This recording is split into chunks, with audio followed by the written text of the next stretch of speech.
मानस में जो लिखा हुआ है, जो पंक्तियां आपत्तिजनक हैं, हमारी सरकार से मांग है कि उन आपत्तिजनक पंक्तियों को या तो हटा दिया जाए या पूरी तरीके से रामचरित मानस को बैन कर दिया जाए। क्योंकि उसमें लिखा हुआ है, पूजह विप्रशील गुणहीना शूद्र न गुणगन ज्ञान प्रवीणा।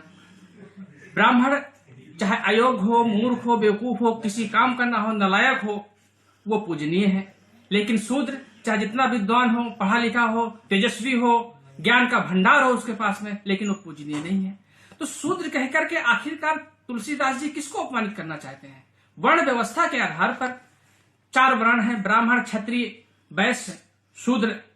और शूद्र में सभी आदिवासी, दलित, पिछड़े वर्ग के लोग आते हैं। तो इन वर्गों को इस तरीके की बात कह करके अपमानित करने का काम गोस्वामी तुलसीदास जी के द्वारा किया गया है। साथ ही वो कहते हैं, जे वर्णाधम तेली कुम्हारा सुपच करात कोल कलवारा।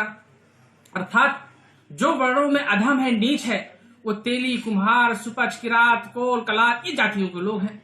जाति सूचक शब्द का इस्तेमाल करके इन जातियों को अपमानित करने का अधिकार आखिरकार गोस्वामी तुलसीदास जी को किसने दे दिया?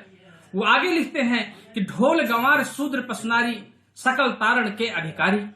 अरे पशु तो समझ में आता है, लेकिन नारी और शूद्र 50% आबादी देश में नारी समाज की है।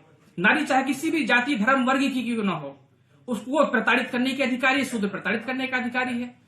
तो हमारा ये कहना है कि चूंकि दलित, पिछड़े और आदिवासी समाज के लोग भी हिंदू वर्ग में ही आते हैं, हिंदू ही माने जाते हैं, तो जब हिंदू माने जाते हैं तो फिर इनको इस तरीके से कह करके अपमानित करने का काम क्यों किया गया है?